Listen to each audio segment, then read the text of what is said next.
अस्सलाम वालेकुम। ये चेहरे पे मुस्कुराहट है इसलिए क्योंकि ईद उल फितर की छुट्टियों का ऐलान हो गया। We are finally at that moment of Ramzan जहां हम अब ईद की बात कर सकते हैं। और ईद उल फितर की छुट्टियां जो हैं वो 10 अप्रैल से 13 अप्रैल तक होंगी। सो 10th to 13th। लेकिन इसके साथ फिर वो वीकेंड भी मिल जाएगा। हाँ। तो अच्छी खासी छुट्टियां मिल जाएंगी। सो या 10 अप्रैल से 13 अप्रैल मींस के बुध से लेकर हफ्ते तक 10, नहीं 11, 12, 13 4 जुम्मा हफ्ता इतवार 5 छुट्टियां ठीक है, इतनी भी ज्यादा नहीं है वैसे। और उसके बाद कुछ लोग अगर छुट्टियां लेना चाहें ज्यादा तो वो भी हो सकता है। क्या और चांद रात की छुट्टी नहीं होगी। हमें वैसे बिल्कुल ही छुट्टी नहीं है, इसलिए हम तो आपके साथ ही इंशाल्लाह आपके साथ ही ईद पे हम आपके साथ हैं। ये छुट्टियां तो बाकी लोगों के लिए हैं, हम तो आपके साथ ही होते हैं। हम जिंदगी में उस स्टेज पे आ गए जब हम दूसरों की खुशी में खुश होते हैं और हमें अच्छा लगता है और उसी से हमें खुशी मिलती है। It's a good stage, it is a very good stage I believe. वैसे पहुंचती है स्टेज तब है जब आपके बस में बात नहीं होती, लेकिन जब आप पहुंच ही जाते हैं तो फिर खुशी भी हो जाती है। So it's good. या अच्छा जी, खबरों पे आ जाते हैं। बिल्कुल खबरों पे आ जाते हैं क्योंकि बाकी रमज़ान के मामलात आज 25वीं शब होगी, उसके लिए अलग एहतमाम है। ईद की शॉपिंग भी चल रही है, उसके बारे में कुछ बात हो जाएगी। लेकिन कुछ अहम केसेस, कुछ अहम पॉलिटिकल डेवलपमेंट्स। 2 मार्च को अल-कादर ट्रस्ट की केस की समाअत के बाद सहाफ़ियों से गुफ्तगू करते हुए आपको याद है हमने आपको रिपोर्ट किया था as it is breaking news थी उस वक्त। दौरान कैद बुशरा बीबी ने कहा कि उन्हें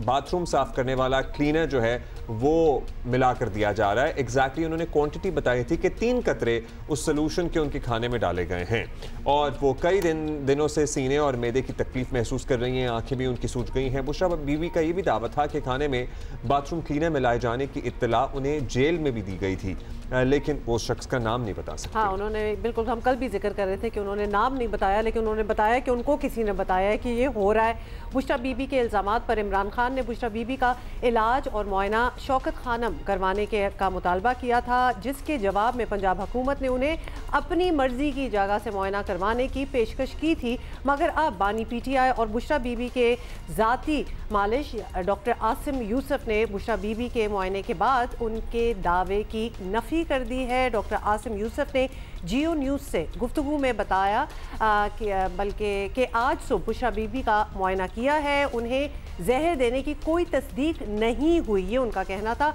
और ना ही ऐसे कोई शवाहिद मिले हैं। एग्जैक्टली सुने उन्होंने क्या कहा। बुशरा बीबी को आज मैं सुबह मिला हूँ और उनका मुआयना इंशाल्लाह हफ्ते के दिन मुलाकात है। कोई जहर देने के या स्लो पॉइजन की भी कई बातें हैं, तो क्या इस हवाले से कुछ चीज़ें हैं कंफर्म? कुछ नहीं जी, ऐसा कोई चीज़ कंफर्म तो बिल्कुल भी नहीं है। 2 महीने पहले जैसे मैंने कहा तबीयत ख़राब हुई थी उनकी अचानक। अब उस वक्त मैंने नहीं देखा, मुझे नहीं पता कि उस वक्त क्या कैफियत थी एग्जैक्टली।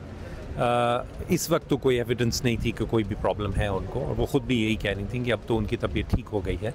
लेकिन जो मैंने बताया वज़न कम होने का एट्सेट्रा, उसकी वजह से इस उम्र में हमेशा बेहतर होता है कि टेस्ट कर लिया जाए देखने के लिए, लेकिन पॉइजनिंग के लिए स्पेसिफिकली हम टेस्ट नहीं कर रहे। रिकमेंडेशन मैंने की है कि कुछ खून के टेस्ट होने चाहिए उनके, और ख़ास तौर पे ये जो गैस्ट्रोस्कोपी है, जो मैदे का अंदर से मुआयना है कैमरे के साथ, ये ज़रूरी है मेरे ख्याल से। अब ये देखिए कि डॉक्टर आसिम जिन पे एतमाद था, इमरान खान साहब को एतमाद था, क्या एतमाद है, उन्हीं की तरफ से नाम रिकमेंड किया गया था, वो रिक्वेस्ट मान ली गई, उन्होंने मुआयना कर लिया।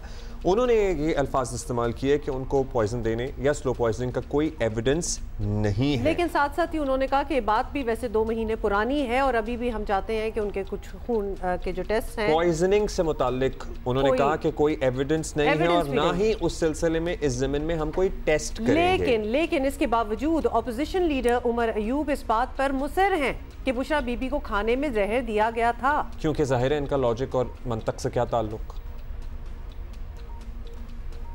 बुशरा बीबी किसी को ये उनके ख्याल गुमान में नहीं होना चाहिए कि खुदा न खास्ता वो इमरान खान साहब की कमज़ोरी है। बुशरा बीबी वज़ीर आज़म इमरान खान साहब की ताकत है, वो खड़ी रही हैं, खड़ी रहेंगी इंशाअल्लाह ताला, और खड़ी हैं इमरान खान साहब के साथ। उनके खाने में जहर मिलाया गया था, उनको काफ़ी तकलीफ हुई थी और उसका अभी मेडिकल चेकअप होने जा रहे हैं, उनका होगा। अच्छा जी, साथ ही आपको याद उमर अयूब भी कह रहे हैं कि उनके खाने में जहर दिया गया था, उनको तकलीफ हुई थी, मेडिकल चेकअप हो रहा है। मेडिकल चेकअप उनका हो गया अपने मनपसंद मौलिद से। अब यहाँ पे ये बात काबिल गौर है कि हो सकता है कि डॉक्टर आसिम पे ये दबाव आए बाद में कि वो अपना बयान जो है वो रिव्यू कर लें, लेकिन आप आज के दिन से आने वाले तमाम दिनों तक देखते रहिएगा कि पाकिस्तान तहरीक इंसाफ इसी लाइन को टो करेगी कि बुशरा बीबी को जहर दिया गया है। हालांकि उनके अपने ज़ाती नॉलेज के अल्फाज हैं कि पॉइजनिंग का कोई एविडेंस नहीं है। यहाँ तक कि इमरान खान साहब एक स्टेज आगे गए थे और उन्होंने ये तक कह दिया था कि मुझे पता है ये कौन कर रहा है। मतलब उन्होंने ना सिर्फ इस बात की अपने तय ये तस्दीक कर दी कि बुशरा बीबी को जहर दिया गया है, उन्होंने ये भी डिसाइड कर लिया कि उन्हें जहर किसने दिया है। वो तो बुशरा बीबी ने फिर खुद भी कह दिया था ना कि मुझे भी पता है कि मुझे 3 कतरे जहर दिया गया और किसने डाला है। ये भी डिसाइड कर चुके हैं कि जहर किसने दिया है, लेकिन डॉक्टर कह रहा है कि जहर नहीं दिया गया। बुशरा बीबी की जानिब से ये इल्ज़ाम जो है ये पहली बार मंजर आम पर नहीं आया और इससे पहले भी वो दावा कर चुकी हैं कि उन्हें शहद में कुछ मिलाकर खिलाया गया था। ये भी उन्होंने एक दफ़ा कहा था। जस्ट फॉर द रिकॉर्ड हम ये याद दिला रहे हैं, वो भी यही था, तब भी ये बाथरूम क्लीनर की ही बात थी। सो या होपफुली उनके बाकी टेस्ट जो हैं जो भी हों वो ठीक आएँ और वो अभी तो डॉक्टर के मुताबिक डॉक्टर आसिम के मुताबिक उनकी सेहत ठीक है, एक्सेप्ट कि उनका वजन कम है। बाकी टेस्ट वगैरह उनके रिकमेंड किए गए हैं। फैसलाबाद की तहसील तांदलियावाला में 12 साल के बच्चे से ज्यादती की कोशिश के इल्ज़ाम में गिरफ्तार और फिर रिहा होने वाले उस्ताद को दोबारा गिरफ्तार करने के लिए पुलिस ने हाई कोर्ट से रुजू करने का फैसला किया है। इस हवाले से SSP इन्वेस्टिगेशन, SP सदर और DSP लीगल पर मुश्तमिल एक तफ्तीशी टीम तश्कील दी गई है। आम तासुर यही है कि इलाके की पंचायत और मौलाना इब्तिसाम इलाही के दबाव में आकर बच्चे के वालिद ने केस वापस लिया। इस हवाले से मौलाना इब्तिसाम इलाही ने वाक़े की वजाहत देते हुए कहा कि वो मुकम्मल तहकीकात के लिए तैयार है। मुझे जो है फिर तो हो ही जाना चाहिए, सब कुछ चाहिए। आगे चलते हैं कि पुलिस तो इस मामले में जो कर रही है सो कर रही है। 22 मार्च को पेश आने वाले तांदियावाला वाक़े पर पंजाब हुकूमत की खामोशी पर भी बातें हो रही हैं बाय द वे, तो उनको भी कुछ करना चाहिए था। अब आगे चलते हैं। कोट अद्दू में 2 रोज़ पहले एतकाफ़ के दौरान बच्चे से ज़्यादती का मुलज़िम गिरफ्तार हो गया है। पुलिस के मुताबिक सानवा में पेश आने वाले वाक़े का मुलज़िम मुल्तान में रिश्तेदार छुप भी गया था। मतलब एतकाफ़ में जो उसने करना था, क्या करना था करके वो वहाँ से निकल गया। याद रहे कि एतकाफ़ में बैठे 28 साला शख्स ने एतकाफ़ में बैठे 13 साला बच्चे को मुबैना तौर पर बदफाली का निशाना बनाया था। तांदलियावाला वाक़े के बरक्स कोटद्दू वाक़े का वज़ीर आला पंजाब ने फौरी नोटिस लिया था। तांदलियावाला, कोटद्दू, टोबा टेक सिंह और लोधरा में पेश आने वाले हालिया वाक़यात याद दहानी करा रहे हैं कि हमारी लड़कियाँ, बच्चे अब भी गैर महफूज हैं। लोधरा वाला भी आपको याद दिला दें जहां एक बाप ने अपनी 13 साल बच्ची को मार दिया क्योंकि 13 साल बच्ची को और उसको शक था उस बच्ची पे और 1 महीने तक वो पहले उसको टॉर्चर करता रहा, खाना पीना उसका खत्म कर दिया और फिर उसको फैसलाबाद से हमें अपडेट करेंगे पहले। जी, इस केस में मजहबी रहनुमाओं की मुदाखलत के बाद होने वाली सुलह और बच्चे के वालिद की जानब से मजिस्ट्रेट के सामने बयान देने के बाद मुलजिम को इस केस से खारिज कर दिया गया और जो कारी गिरफ्तार थे उनकी रिहाई अमल में आ गई और उसके बाद इस सूरत हाल को मद्देनज़र रखते हुए अब पुलिस ने ये फैसला किया है कि वो इस केस से मुलजिम को डिस्चार्ज करने के अमल को हाई कोर्ट में चैलेंज करेंगे। और SSP investigation captain retired Mohammad Ajmal का इस हवाले से ये कहना है कि केस को आगे बढ़ाने के लिए प्रोसिक्यूशन डिपार्टमेंट से कानूनी मशावरत की जा रही है। यही बात जो है वो 2 रोज़ कबल भी पुलिस की जानब से की गई थी, लेकिन इस हवाले से अभी तक कोई भी अमली इकदामात सामने नहीं आए। मज़ीद भी जली पुलिस की जानब से ये कहा गया है कि इस केस में आला सतही तहकीकाती कमेटी भी कायम की गई है जो केस को जो मुख्तलिफ पहलुओं पर देखेगी और इस जो टीम में SSP investigation captain retired Mohammad Ajmal, DSP सदर और DSP लीगल को शामिल किया गया है। 22 मार्च को थाना सिटी तांदलियावाला में मुकदमा दर्ज हुआ था जिसमें एक 12 साल बच्चे के वालिद की जानब से ये मुकदमा दर्ज करवाया गया था कि वो जब एक मकान में गया है तो वहाँ पर जो कारी हैं अबू बकर माविया वो भी मौजूद थे और उसके बच्चे को मुबैना तौर पर जिनसी ज़्यादती का निशाना बनाने की कोशिश कर रहे थे और इसके बाद पुलिस ने ये मुकदमा दर्ज किया और कारी को गिरफ्तार किया था। जी, ये है सूरत हाल। अब इब्तिसाम इलाही ज़हीर साहब का मौक़िफ़ भी आ गया है कि दोबारा इन्वेस्टिगेशन करा लें, उन्हें कोई एतराज़ नहीं है। आज़मा बुखारी साहिबा हमारे साथ मौजूद हैं, वज़ीर इत्तलात हैं पंजाब की। बहुत से वाक़यात हैं जिस पर ज़ाहिर हम बात करेंगे, लेकिन ओवरऑल हमारे माशरे की भी एक अक्कासी हैं ये वाक़यात और एक बहुत बड़ा सवालिया निशान है, जहाँ बहुत से लोगों को अभी ये लगता है कि हमारे यहाँ तो ख़वातीन को भी तमाम हुकूक मिल गए हैं और बड़ी ज़बरदस्त ख़वातीन जो दो चार उन्हें शहरों में काम करती हुई चलती हुई बाज़ारों में नज़र आ जाती हैं, लेकिन हकीकत वो बच्ची है जो एक महीने तक अपने घर के कमरे में बंद रही। उसके बाद 14 साल की उस बच्ची को उसके बाप ने गला दबा कर कत्ल कर दिया, या फिर वो बहन है जो अपने भाई के हाथों मारी गई, या फिर वो बच्चे हैं जो ज़्यादती के शिकार हो रहे हैं। आज़मा साहिबा, तांदलिया वाला वाक़े से शुरू कर लेते हैं। मतलब हम यही सोच रहे थे ना कौन से वाक़े से शुरू करें। ये भी कितनी अजीबोगरीब वैसे बात है कि इतने वाक़े हैं कि हम पिक एंड चूज कर रहे हैं कि शुरू कहाँ से करें। लेकिन इस पे आप क्या देखती हैं कि आगे आपकी नज़र में और जितने पावर्स पंजाब हुकूमत से हम एक्सपेक्ट कर रहे हैं, क्या हम एक्सपेक्ट कर रहे हैं कि तानिया वाला केस में क्या होगा?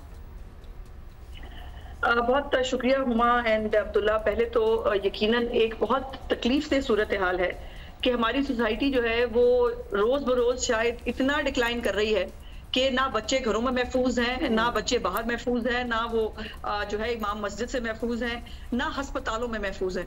और ये एक अजीब सी सोसाइटी डेवलप हो गई है हमारे अंदर। और इसके अंदर बहुत सारी, जो मैं क्रिमिनल लॉयर भी हूँ बाय प्रोफेशन, और मैं अगर आप मैं इसकी समझती हूँ जो मेन मुझे लगती है रीजन वो ये है कि अभी भी अगर आप स्टैटिस्टिक्स निकाल के देखिए तो बच्चों के और खवातीन के खिलाफ जितने केसेस दर्ज होते हैं वो सुलह हो जाती है एट सम पॉइंट, और वो खुद ही घर वाले जो है आपस में रल मिल के वो माफ कर देते हैं। जैसे ही वो बच्ची जो जिसको उसके घर वालों ने गला दबा के मारा भाई ने, और बाप अरेस्ट है, और उसके बाद जो है वो माँ देखिएगा आपके वो माँ जो है वो माफ कर देगी और बात खत्म हो जाएगी। लेकिन इसके लिए जो है वो चीफ मिनिस्टर साहिबा जब वो उन्होंने ओथ नहीं लिया था तब से वो दो चीजों के ऊपर बहुत जो है वो कन्विंस थी और उस पर काम कर रही थी, जो मैं आज आपके साथ थोड़ी बहुत चीजें शेयर करूंगी। एक तो है डेफेमेशन का लॉ, कि ये जो एक हमारी सोसाइटी के अंदर रूल बन गया है कि हर बंदा दूसरे के ऊपर इल्जाम लगाता है और जो है वो फारिग हो जाता है, इसके ऊपर बहुत कॉम्प्रिहेंसिव लेजिस्लेशन जो है वो पंजाब हम लेके आ रहे हैं। दूसरी बात, जो स्पीडी ट्रायल कोर्ट्स बनाने जा रही हैं मरीम नवाज शरीफ साहिबा, एक स्पेशल ये कोर्ट्स होंगी जो खवातीन और बच्चों के हवाले से जितने जराइम और उनके केसेस होते हैं उनको वो देखेंगी। और इसके अंदर ये भी अंडर डिस्कशन है कि स्टेट जो है वो इसकी कंप्लेनेंट होगी, ताकि ये जो सुलह हो जाती है आपस में और खुद ही जो है वो मार के औरत को मारने के बाद उसके बाद भाई और बाकी लोग बैठकर सुलह कर लेते हैं, ये ना हो पाए। और ये बिल्कुल आखिरी स्टेजेस पे है ये दोनों कानून। और इसके आने के बाद मुझे लगता है कि अगर हम एक तो स्पीडी ट्रायल, दूसरा ये है कि जीरो टॉलरेंस, अदलिया को भी जीरो टॉलरेंस दिखानी चाहिए इन केसेस के हवाले से। क्यों जो है वो कानूनी लेकुनास को ढूंढकर इन लोगों को छुट्टी मिल जाती है, ये मुजरिम जो है ये फ्री हो जाते हैं। सो इस तानिया वाला के केस के हवाले से जो ये चीजें सामने आई उसके ऊपर चीफ मिनिस्टर साहिबा की बड़ी क्लियर इंस्ट्रक्शन थी कि ये केस को इस तरह से जो है वो अगर पंचायतों के अंदर इस तरह के क्रिमिनल केसेस जो हैं अगर उनका ये हाल निकलेगा तो इस मुल्क में फिर कोई बच्चा महफूज नहीं रहेगा। और इसके ऊपर उन वालिद साहब जो हैं उनको भी थोड़ा सा उन्होंने अल्लाह के नाम पे माफ कर दिया उस आदमी को, लेकिन उन्होंने ये गौर नहीं किया कि अल्लाह ने उस बच्चे की जो कफालत है और उस बच्चे को बड़ा करने की उसकी जिम्मेदारी उनको दी है।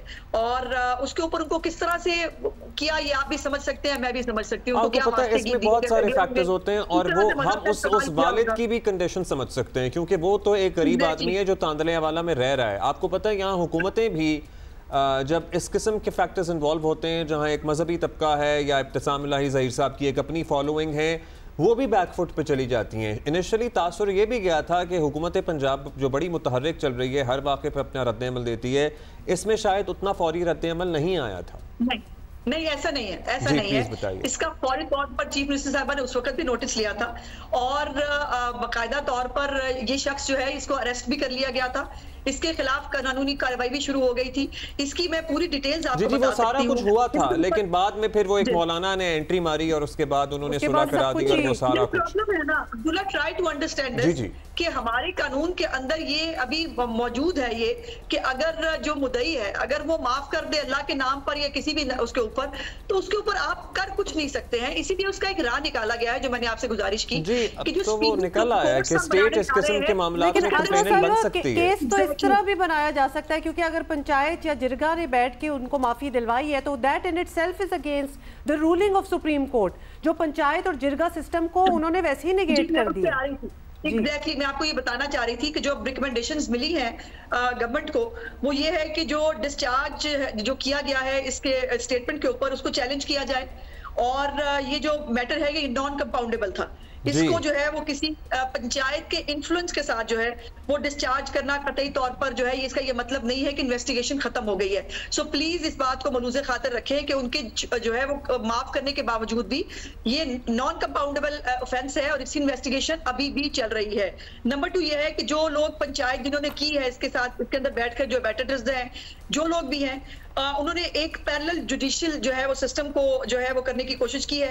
इसके ऊपर भी जो है वो देखा जा रहा है। सो ये नहीं है कि इस केस के ऊपर पंजाब गवर्नमेंट की या चीफ मिनिस्टर साहिबा जो है उनकी कहीं पर भी केस है। अब हम आ जाते हैं ऑनर किलिंग के वाकयात पे। आपको याद है 2016 में कंदील भी कत्ल हो चुकी थी, शर्मीन उबैद की फिल्म भी आई, उसके बाद एक कानून साजी हुई जिसमें वो सारा कुछ हुआ कि ऑनर किलिंग में अब स्टेट अगर कोई सुलह भी हो जाए या एक दूसरे को रिश्तेदार माफ भी कर दें तो state would be the complainant. अब ये 2 ही वाकयात हुए, ताज़ा वाकयात हुए। एक वो बहन मारी गई अपने भाई के हाथों, मतलब सब देख रहे हैं, तमाशा वीडियो बन रही है, और एक ये 14 साल की बच्ची, मतलब you know we are short on words at times। अगर आप हमारे साथ ही हैं तो हम जरा छोटे से एक हमारे रिपोर्टर से भी, क्योंकि कोट अद्दू वाला जो वाकया है वो हम जानना चाहते हैं कि उधर क्या है। अदनान मुश्तबा हमें बता रहे हैं, फिर आपके पास आएंगे आज़मा साहिबा। होने के बाद मकामी पुलिस हरकत में आई और मुख्तलिफ मकामात पर छापे मारे गए। वज़ीर आला पंजाब मोहतरमा मरियम नवाज साहिबा ने भी इस वाक़े का नोटिस लेते हुए मकामी पुलिस से रिपोर्ट तलब की थी। सूरत हाल ये है कि पुलिस तर्जमान का दावा है कि मुलजिम को, जो तनवीर नामी मुलजिम है, उसे मुल्तान से गिरफ़्तार कर लिया गया है। मुल्तान में ये मुलजिम अपने रिश्तेदारों के घर में रिहाइश पजीर था, उधर से ही इसे गिरफ़्तार करके मुजफ्फरगढ़ कोट अदू में मुंतकिल कर दिया गया है। मुलजिम ने अपना जो इब्तदाई बयान पुलिस को रिकॉर्ड करवाया है उसके मुताबिक मुलजिम ने इस तमाम वाक़े की तरदीद की है, लेकिन पुलिस का कहना है कि इस मामले में मज़ीद तहकीकात की ज़रूरत है। पुलिस का ये भी कहना है कि मुलजिम और मुतासरा बच्चे के DNA सैंपल्स लेबॉरेटरी टेस्ट के लिए लाहौर रवाना कर दिए गए हैं और केस को हर सूरत मंतकी अंजाम तक पहुँचाकर मुतासरा बच्चे और उसके लवाहिकीन को इंसाफ फराहम किया जाएगा। अच्छा, ये कोट अद्दू वाला जो वाक़या है ये एहतिकाफ़ में बच्चे के साथ मुबैना ज़्यादती वाला वाक़या है जिसका वज़ीर आला ने नोटिस भी लिया। वो हमारे रिपोर्टर भी हैं, रिपोर्टर बता रहे थे, उस पर भी तहकीकात हो रही है। मुलजिम वहाँ पकड़ा गया है, अगर राजीनामा हो जाएगा तो होपफुली तब भी स्टेट इस मामले में इंटरवीन करेगी। Coming back to the killing matters में आज़मा साहिबा, जहाँ सेक्सुअल ऑफेंसेस हो, राजीनामा शुड इट इवन वर्क? क्या राजीनामा जब एक चीज़ हो ही गई है, और सच बात तो ये है वो ना सिर्फ उस इलाके के लिए, उस सूबे के लिए, पूरे मुल्क के लिए एक दहशत की लहर ही आ जाती है जब इस किस्म की किस्सों की बात सुनी जाती है, तो माफ़ीनामा तो हो ही नहीं सकता। जी, मैं ये गुजारिश कर रही हूँ कि जो मैंने लेजिस्लेशन की आपको बात की है वो legislation is all about this, जिसके अंदर खवातीन और बच्चों के हवाले से ये पहली दफा पाकिस्तान की तारीख में होगा किसी सूबे के अंदर खवातीन और बच्चों के हवाले से जो केसेस है उनके लिए अलहदा कोर्ट्स होंगी, अलहदा से जो है उसका मैकेनिज्म होगा। और ये भी जो केस है दूसरा, इसके अंदर भी चीफ मिनिस्टर साहबा के नोटिस के फौरन बाद within no time arrest भी कर लिया गया मुलजिम को। उसके बाद उसको जो है उसका DNA भी हासिल कर लिया गया है, वो लाहौर जो है वो पहुंचा दिया गया है। और अब उसको जो है ये कई तौर पर जो हमारी कभी लकूनाज आते हैं किसी जो प्रोसिक्यूशन है उसके अंदर या मेडिकल लीगल रिपोर्ट के अंदर, उन तमाम को भी हम जो है वो कैटर कर रहे हैं। इंशाल्लाह ताला मुझे उम्मीद है कि जो नई स्पीडी कोर्ट्स हम बनाने जा रहे हैं, इससे मेरी दुआ तो है कि हम 100% जो है वो इसके अंदर कामयाब हो, लेकिन बहुत बड़ा चेंज जरूर आएगा। और हमारी ये कमिटमेंट है चीफ मिनिस्टर साहिबा की कि बच्चियों के खिलाफ और माइनर बच्चों के खिलाफ जो भी ऑफेंसेस होते हैं वो कतई तौर पर नाकाबिले कबूल है। उसके ऊपर हुकूमत हर हद तक जाएगी, जिस भी हद तक जाया जा सकता है मुल्ज़िमान को जो है तो ये फ्रंट है जिस पे आप लोग डील कर रहे हैं और होपफुली इसमें कामयाबी मिले। एक और फ्रंट है कि हमने तरबियत किस तरह करनी है अपने माशरे की, और क्या हमें एजुकेशन में अपने बच्चों को जो हम स्कूलों में पढ़ा रहे हैं, गुड टच बैड टच, उनकी अपनी बॉडी की सैंक्टिटी के बारे में, ये गैरत के नाम पर कत्ल, कोई कत्ल नहीं होती, ये सारा हमें बताना भी तो है। एक नई नस्ल भी तो इस मुल्क में जवान हो रही है, उसके लिए भी कोई प्लानिंग है? बिल्कुल, देखिए ये जो हमारा करिकुलम है, जो नया करिकुलम, ये भी पंजाब में नया करिकुलम जो है वो उसकी तैयारी हो रही है और उसके अंदर जो बेसिक फंडामेंटल राइट्स हैं वो बाकायदा तौर पर उसको जो है वो पढ़ाया जाएगा, ना सिर्फ बल्कि सिखाया भी जाएगा। दूसरी बात ये है कि आप ये देखिए ना, आपके एक माँ जो है वो उस वाक़े के अंदर जब बेटी का गला बेटा दबा रहा था, बाप ने पानी पिला के शाबाश दी और माँ जो है वो पास मौजूद थी। अब जहाँ घर का माहौल ये है कि वहाँ एक माँ अपनी बेटी को जो है वो मरने के लिए छोड़ रही है, वहाँ पर तो फिर हमारी सोसाइटी पे क्वेश्चन मार्क है कि हम शायद किसी जंगल के उसमें रहते हैं कि अगर मुझे कोई चीज पसंद नहीं है तो मेरे पास एक इख्तियार है कि मैं किसी को भी मार दूं, मैं किसी को भी कत्ल कर दूं। इसके लिए बहुत जरूरी है कि अगर हमारी जो पनिशमेंट रेट है, जो हमारा ये इनको सजा देने का जो मामला है, अगर वो बढ़ जाए 0.1% के करीब है शायद हमारा अभी भी कन्विक्शन रेट इन केसेस के अंदर, अगर ये स्पीडी कोर्ट्स के जरिए एक तो स्पीडी हो जाए, उसके बाद बिल्कुल किसी इफ एंड बट्स के सजाएं मिल जाए, एक जीरो टॉलरेंस जो है वो अदलिया की तरफ से भी आए इन केसेस के ऊपर, तो फिर मैं समझती हूँ कि शायद लोगों को खौफ आए किसी का गला दबाने से या किसी बच्चे के साथ सॉडमी करने से। अदरवाइज तो फिर ये तो एक जंगल का कानून है, जो जिसका दिल चाह रहा है, जंगल में भी जानवर भी ऐसे करते हैं, इंसान भी ऐसे कर रहे हैं। कोई हम ऑनर किलिंग की बात करें, उसमें मजीद कोई वो कानून साजी हो गई कि जी अगर कोई सुलहनामा करेगा तो वो इट वुड नॉट स्टैंड और स्टेट उसमें अब फिर मुद्दई बनेगी और ऑनर किलिंग 2016 के ऑनवर्ड्स हम बात कर रहे हैं। लेकिन क्या हमें मजीद कोई उस कानून में, उन कवानीन में बेहतरी लाने की ज़रूरत है, क्योंकि इतनी सख्त कानून साजी के बावजूद भी वाक़यात तो नहीं रुके? नहीं देखिए, मैं चूंकि वो कंदील वाला केस जो है उसमें भी मुझे इत्तेफाक से, मैं उस वक्त चीफ मिनिस्टर शहबाज शरीफ साहब थे और मैं उनके साथ उस केस के अंदर भी हमने उसको पूरा बहुत क्लोजली फॉलो किया था और मेरी जो है वो सजेशन के ऊपर ही उसके ऊपर मुद्दई बनी थी स्टेट उस केस के अंदर। लेकिन ये अभी जो ऑनर किलिंग का कानून है वो बुरा नहीं है। जी हम कह रहे हैं कि उसमें चेंज हुआ था, 16 से ऑनवर्ड जो तब्दीली आई थी उससे फर्क पड़ा है। एग्जैक्टली लेकिन अभी भी कन्विक्शन रेट बहुत कम है अब्दुल्ला। मैं सिर्फ ये कहना चाह रही हूँ कि अगर एक जीरो टॉलरेंस पूरी सोसाइटी की तरफ से एज अ होल, देखिए आप इस इशू को उठा रहे हैं, पंजाब हुकूमत इसके ऊपर पूरी नजर रखी हुई है, पुलिस को हमने जो है बाकायदा तौर पर सोसाइटी तो ऑब्वियसली इसको डिस कर ही रही है कि ये गलत बात है, ये सब कुछ हो रहा है, लेकिन influence and coercion Asma, influence और कोर्जन इतना होता है। एक एग्जांपल ये तांदिया वाला का ही ले लेते हैं, पुलिस ने अपना काम क्या पूरा किया, क्या सारी शिकें लगाई? दूसरा, जब जिरगा या पंचायत की तरफ से एक जजमेंट आई गई थी तो पुलिस को बीच में नहीं जाना चाहिए था कि ये तो ऑलरेडी अनलॉफुल है। पंचायत अपनी जजमेंट, वो तो 2019 में हमारी सुप्रीम कोर्ट ऑलरेडी एक वर्डिक्ट दे चुकी है उसके अगेंस्ट, तो पुलिस ने एक्सेप्ट क्यों किया? ये भी तो बात बनती है। तो police needs to be, police को भी री एजुकेशन की शायद जरूरत है। नहीं, पुलिस जी देखिए, मैं पुलिस को, मैं ये नहीं कह रही कि पुलिस में सब कुछ ठीक है, लेकिन मैं ये जरूर कह रही हूँ कि एक महीने से जब से चीफ मिनिस्टर मरियम नवाज शरीफ साहिबा है, पुलिस को बिल्कुल ये भी आप इसको भी थोड़ा क्रेडिट दीजिए कि वो इन केसेस के अंदर कभी तो मुल्जिमान पकड़े ही नहीं जाते थे। हम 24 घंटे से कम टाइम के अंदर ना सिर्फ मुल्जिमान अरेस्ट होते हैं, बल्कि उनके ऊपर बाकायदा, उनकी इन्वेस्टिगेशन के ऊपर बाकायदा पूरी नजर रखी जा रही है। और ये जो है, चूंकि जो मुद्दई थे उनके वालिद साहब, उन्होंने जाकर ये डिस्चार्ज करने की दरखास्त की जो है वो कोर्ट के अंदर, तो उनको ये करना पड़ा। बाय द वे वो 4 रोजा रिमांड के ऊपर थे पुलिस के पास, और अब भी जैसे मैंने गुजारिश की कि जो अब रिकमेंडेशंस आई हैं वो यही है कि हाई कोर्ट से रुजू की है। बिल्कुल इसके ऊपर इन्वेस्टिगेशन अभी भी चल रही है। बिल्कुल, कोर्ट अब्दू वाला मुलजिम भी अपने रिश्तेदार के यहाँ छुपा हुआ था, वो भी नोटिस लिया, वो भी पकड़ा गया। जहाँ काम हो रहा है उसको जरूर मेंशन हम करेंगे और आप भी हमें अवेलेबल होती हैं इन सवालों का जवाब देने के लिए, सो इसलिए आपका भी खुसूसी शुक्रिया। Thank you. अच्छा लगता है सुन के कि जब कोई वो पे कुछ करने की कोशिश हो रही है, और ये भी वन ऑफ दोज थिंग्स जो हम नहीं छोड़ेंगे, बिकॉज वी वांट के यहाँ कुछ चेंजेस हों। जब तक सजाएं नहीं होंगी, जब तक सजाएं नहीं होंगी तब तक कुछ बदलेगा नहीं। सजाएं बहुत ज़रूरी हैं। इस्लामाबाद हाई कोर्ट के जजेस के ख़त का मामला अभी किसी किनारे नहीं लगा था कि हाई कोर्ट से लेकर सुप्रीम कोर्ट के जजेस को धमकी आमेज मशकूक ख़त मिलने शुरू हो गए। अब तक की तहकीकात में ये सामने आया है कि जजेस को खतूत एक ही जगह से भेजे गए हैं और ये खतूत सब divisional post office satellite Rawalpindi से गए हैं। ये एग्जैक्टली पता चल रहा है और हम बात भी कर रहे थे कि इसकी थॉरो इन्वेस्टिगेशन होनी चाहिए। वज़ीर आज़म शहबाज शरीफ ने काबीना के इजलास में आज वाज़े किया कि मशकूक खतूत की तहकीकात की जाएंगी। ये भी कहा कि इस इशू पर सियासत नहीं होनी चाहिए। वज़ीर आज़म ने सुप्रीम कोर्ट और जस्टिस जिलानी की मुशावरत से बनाए गए कमीशन पर भी बात की, जो अब उन्होंने बात की, जो अब एक्चुअली खत्म ही हो चुका है, लेकिन फिर भी उन्होंने इज़हार ख्याल किया। फिर भी हम आपको सुनाना चाहेंगे उनका क्या कहना था। सुप्रीम कोर्ट के साथ जो हमारी मीटिंग हुई थी कि हमने काबीना की मंजूरी के साथ एक साहिब फैसला किया कि इंक्वायरी कमीशन हमने बनाया। आप सब जानते हैं कि परसों फिर सुप्रीम कोर्ट ने सो मोटो इसके ऊपर टेकअप कर लिया है। The ball is now in their court.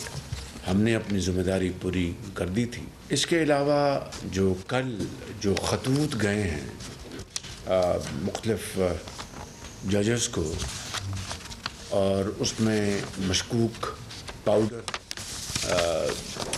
के हवाले से जो सारी बातें सामने आई हैं, तो मैं समझता हूँ कि हमें इसके ऊपर पूरी जिम्मेदारी का मुजाहरा करना चाहिए और किसी किस्म की सियासत को हमें नज़दीक नहीं आने देना चाहिए, और इसकी पूरी तरह हमें इसकी हुकूमत पाकिस्तान एक विद सेंस ऑफ रिस्पॉन्सिबिलिटी इस मामले की तहकीक हम कराएंगे ताकि दूध का दूध और पानी का पानी हो।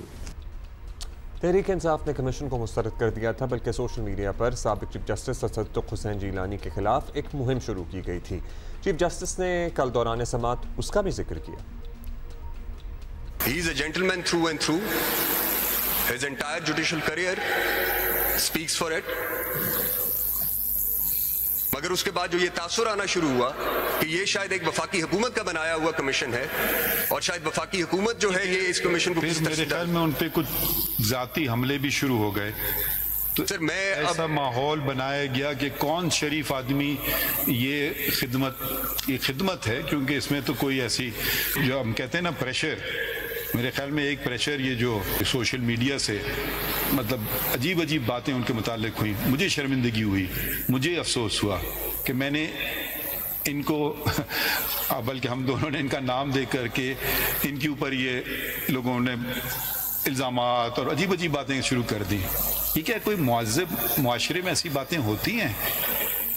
मुझे समझ नहीं आ रहा है हम जा किस तरफ रहे हैं कि हम स्ट्रेट वे हमने फैसला कर लिया है, हमने बर्बाद करना है इस मुल्क को, इस नेशन को, तो ये हमला करना किसी पे बस अभी कोई शरीफ आदमी हो तो जवाब नहीं देंगे। हर शरीफ आदमी कहेगा भाई शुक्रिया बहुत बहुत, आप ही संभालो, मैं तो चला इधर से। यही हुआ, उन्होंने इनकार कर दिया।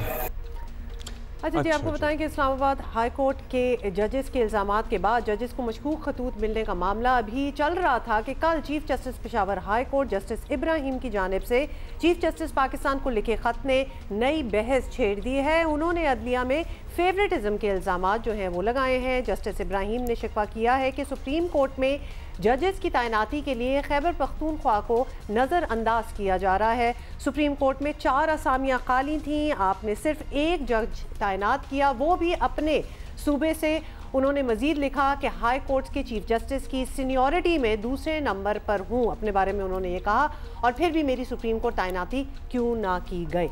एक तो ये पेशावर हाई कोर्ट के चीफ जस्टिस का मामला है जिस पे उन्होंने बायस्ड होने के इल्ज़ाम लगाए हैं सुप्रीम कोर्ट पे और चीफ जस्टिस पे, और लेट्स सी क्या उसका नतीजा निकलता है। एट द सेम टाइम वो इंक्वायरी वाला मामला है जो इस्लामाबाद हाई कोर्ट के 6 जजेस का ख़त है जो उन्होंने सुप्रीम जुडिशल काउंसिल को लिखा था, जिसके बाद एक कमीशन बनाया गया, फिर नहीं एग्जिस्ट करता, और उसके बाद जो फिर खत आए जिनके अंदर वो वाइट पाउडर था जिसके ऊपर एंथ्रैक्स भी लिखा हुआ था, उसकी भी अच्छा जी, former attorney general Irfan Qadir sahab हमारे साथ मौजूद हैं। इरफान साहब, ज़रा हमें हेल्प कीजिए समझने में कि अब इंक्वायरी करना यूजुअली हुकूमत ही इसका ऑर्डर करती है, इंक्वायरी कमीशन एक्ट के तहत ही एक कमीशन बन सकता है, JIT हो या कमी हो, यहाँ पर तहकीकात कौन करेगा, कैसे होंगी अल्टीमेटली? अब ये समाअत तो शुरू हो गई है, चीफ जस्टिस ने पिछली समाअत में इंदिया भी दे दिया था कि अगली समाअत में भी ज़्यादा जजेस हों, इस्लामाबाद में जो अवेलेबल थे अभी उतनों को ही रख लिया गया है, लेकिन who is going to inquire the matter?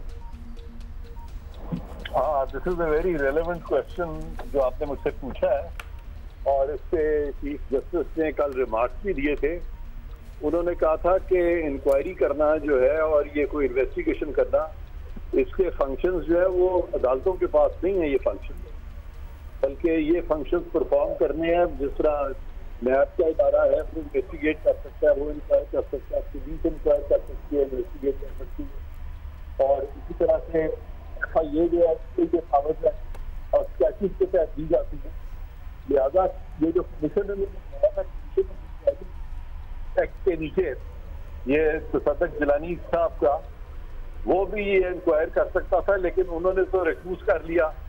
तो इन हालात में ये जो प्रोसीडिंग हो रही है मैक्सिमम, ये खुद तो इंक्वायरी नहीं कर सकते, किसी से करवाएंगे इंक्वायरी इवेंचुअली, और इनको इख्तियार भी नहीं है कि ये किसी से इंक्वायरी कराएं उस तरह से, बिकॉज जिसने भी इंक्वायरी करनी है या इन्वेस्टिगेशन करनी है उसको ये सुपरवाइज नहीं कर सकते, उसको मॉनिटर भी नहीं कर सकते, क्योंकि उस इंक्वायरी पे इंक्वायरी नहीं, वो गलत था ना। वो जो इजाजुल हसन को पनामा केस में बनाया था वो बिल्कुल गलत था, और मैंने तभी कह दिया था कि वो गलत है, क्योंकि investigation and inquiry has to be independent. ये देखें 3 टीयर्स है एडमिनिस्ट्रेशन ऑफ जस्टिस के, 3 टीयर्स में सबसे पहला टीयर है इन्वेस्टिगेशन और इंक्वायरर, दूसरा टीयर है प्रोसिक्यूशन का, तीसरा टीयर है एडजुडिकेशन का। तीनों इंडिपेंडेंट टीयर्स है, एक कोई भी एक दूसरे के अंदर नहीं घुस सकता। तो लिहाजा इसका क्लियर कट आंसर जो है वो यही है कि इंक्वायरी या इन्वेस्टिगेशन सुप्रीम कोर्ट का काम नहीं है। अच्छा, तो फिर लेकिन फिर इस बात को आगे आप क्या सजेस्ट करते हैं, किस तरह बात जाएगी? क्योंकि जो भी इन्वेस्टिगेट करेगा सारों को उस पर अग्री होना पड़ेगा कि इसकी जो भी फाइंडिंग्स निकलेंगी उस पे हम मानेंगे and that will be the truth. तो ये आप कोई सिनेरियो बनता हुआ देख रहे हैं कि किसी एक इदारे पे या किसी एक पर्सनैलिटी पे, शख्स पे सारे अग्री करें? देखिए, अभी तक बहुत एथीरियल किस्म की बातें हो रही हैं, हाइपर टेक्निकल किस्म की बातें हो रही हैं। बातें क्यों हो रही हैं? बातें ये हो रही हैं कि जी अदलिया की आज़ादी बड़ी ज़रूरी है। अच्छा, उस पर देयर इज नो केवल एवरीबडी एग्रीज टू दैट कि अदलिया की आज़ादी होनी चाहिए, लेकिन जहां अदलिया की आज़ादी होनी चाहिए वहां एग्जीक्यूटिव की भी आज़ादी होनी चाहिए, वहां लेजिस्लेचर की भी आज़ादी होनी चाहिए। ये सिर्फ अदलिया की आज़ादी पे हम क्यों इतनी बातें कर रहे हैं? तो ये भी सोचने वाली बात है। लेकिन इन एनी केस, क्योंकि अदलिया की आज़ादी को खतरा पहुंचा है, जो 6 जजेस ने बात की है कि उनको कोई इस तरह से उनको थ्रेटन किया गया, उनकी फैमिलीज को थ्रेटन किया गया, उनको अंडर प्रेशर लिया जा रहा है with regard to the cases जो उनके पास हैं। तो चले थोड़ी देर के लिए हम इस चीज को मान लेते हैं कि ये अदलिया की आज़ादी जो है वो होनी चाहिए। तो अदलिया की आज़ादी जो है वो फ्रॉम विदिन दी अदलिया, यानी अदलिया के जजेस जो है उनका किरदार, कॉन्डक्ट उनको ऐसा बनाना पड़ेगा जिससे कि उनको आज़ाद अदलिया को बनाएंगे। फॉर एग्जाम्पल कि अगर किसी ने कोई दबाव डालने की कोशिश किया तो अदलिया को इंडिपेंडेंट पावर्स है कंडेम्स लगाने की। इसी तरह से अगर जजेस को पर्सनली अगर किसी ने कोई मोलेस्ट करने की कोशिश किया या थ्रेटन करने की या हरासमेंट की कोशिश की है तो उसके लिए लॉ एनफोर्सिंग एजेंसीज है, वहाँ पे आप जाके अपनी कंप्लेंट कर सकते हैं, पुलिस के आगे आप FIR दर्ज करा सकते हैं, वो भी आपको अवेलेबल है। तीसरा ये है कि अगर सारे जजेस को डराया धमकाया जा रहा है तो मिलके एक इंस्टीट्यूशनल रिस्पॉन्स भी जजेस दे सकते हैं। तो ये सारी चीजें तो ये कर सकते हैं, लेकिन ये कि सारी स्टेट इसमें इन्वॉल्व हो जाए इस वक्त, तो मैं नहीं समझता कि एक चीज बड़ी जरूरी है कि एक माजी के चीफ जस्टिस जो थे उन्होंने बाकायदा अपनी तकरीर में कहा था, ये कुछ चंद साल पहले की बात है, 2-3 साल पहले की, उन्होंने कहा था कि अदलिया को जो खतरा है अदलिया की आज़ादी को, वो अदलिया के अंदर से है। अब इसका क्या मतलब है? इसका मतलब ये है कि जैसे पीछे एक चीफ जस्टिस आया था जो अपने आप को बाबा रहम पे कहता था और वो लॉ से हट गया था, इसी तरह अदलिया जब आज़ाद हुई थी, इफ्तिखार चौधरी जब एक आज़ाद चीफ जस्टिस अपनी तरफ से बने थे तो वो एक मादर की तरह आज़ाद अदलिया बन गई थी, जहाँ पे कि वो हदूद और कयूद जो कानून के जो कानून की हदूद कयूद है वो उन्होंने छोड़ दी थी बिल्कुल, और उन्होंने एग्जीक्यूटिव पे भी चढ़ दौड़े थे। तो जब आप इंक्रोच अपॉन करते हैं दूसरे और इरफान साहब, जाहिर है बहुत सारे इवेंट्स और बहुत वक्त है जो यहाँ तक मामला पहुँचा है, और ये जो ख़त है ये भी सीरियस है, एलिगेशंस इसमें बड़े सीरियस हैं। अब ये बताइएगा, एक और इस पे हम बड़ी लंबी डिस्कशन कर सकते हैं, एक और मामला जो chief justice of Peshawar high court कह रहे हैं कि भाई बायसनेस का मुजाहरा किया जा रहा है और मैं हाई कोर्ट के जजेस में नंबर 2 पे हूँ और जगह भी है और मुझे नहीं रख रहे। इस तरह की कंप्लेंट अगर हो तो वो कौन सुनता है, उसको किस तरह से आगे एड्रेस किया जाता है? देखिए, मैं समझता हूँ कि ये जो एलिवेशन हैं to the supreme court, high court के जजेस की या चीफ जस्टिस की, उसमें इस तरह के मैटर्स यानी चीफ जस्टिस को इस तरह के ग्रीवेंसेस रेज नहीं करने चाहिए, क्योंकि अगर वो समझते हैं कि वो नहीं अब उनका हक था तो ही शुड सिंपली रिजाइन। ये इस तरह के ग्रीवेंसेस जो है, क्योंकि जुडिशल कमीशन बनी हुई है, उसका एक प्रोसेस है, वही एक फोरम है, तो लिहाजा ये चीफ जस्टिस को खाली चिट्ठी लिखना काफी नहीं है। आपने तो चिट्ठी अगर लिखनी है तो आप एड्रेस करें जुडिशल कमीशन ऑफ पाकिस्तान को, क्योंकि judicial commission of Pakistan appoint करती है सुप्रीम कोर्ट के जजेस, वो चीफ जस्टिस अकेले तो अपॉइंट नहीं करते। इन्होंने राजस्थान ये चिट्ठी जो है वो अकेले चीफ जस्टिस को लिखी है, जो कि मैं समझता हूँ कि दुरुस्त नहीं है। आपके पास अगर वो चिट्ठी है तो मुझे बताइएगा कि वो किसको लिखी है इन्होंने। आप कह रहे हैं कि रिजाइन करना बेहतर है, इस तरह के ग्रीवेंसेस किसी भी फोरम पे नहीं देने चाहिए चीफ जस्टिस को। JCP ये भी कह दिया जुडिशल कमीशन। हाँ, एक्सेप्ट फॉर जुडिशल कमीशन। लेकिन मुझे ये भी पता नहीं है, ये लेटर मैंने देखा नहीं है कि उन्होंने एड्रेस किसको किया। ये लेटर आपके पास है वो लेटर? जी हम इसको बिल्कुल निकाल के अपने चीफ जस्टिस ऑफ पाकिस्तान को बाय द वे एड्रेस किया, वो दिखा भी रहे हैं। उन्होंने एड्रेस किसको किया? चीफ जस्टिस ऑफ पाकिस्तान को ये एड्रेस किया उन्होंने। हाँ, तो वो गलत है ना, वो गलत है। Chief justice of Pakistan is one of the many members of the Judicial Commission, except that he is the chairman. He only regulates the procedure.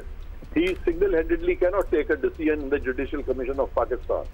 Got it. बहुत बहुत शुक्रिया इरफान कादिर साहब for being with us and explaining कि किस तरह चीज़ें forward Okay, कल मिलेंगे और कुछ बातें जो रह गई हैं हाँ, कुछ ईद वीद की बातें भी करेंगे इंशाल्लाह। हाँ, अब तो करनी चाहिए। Okay.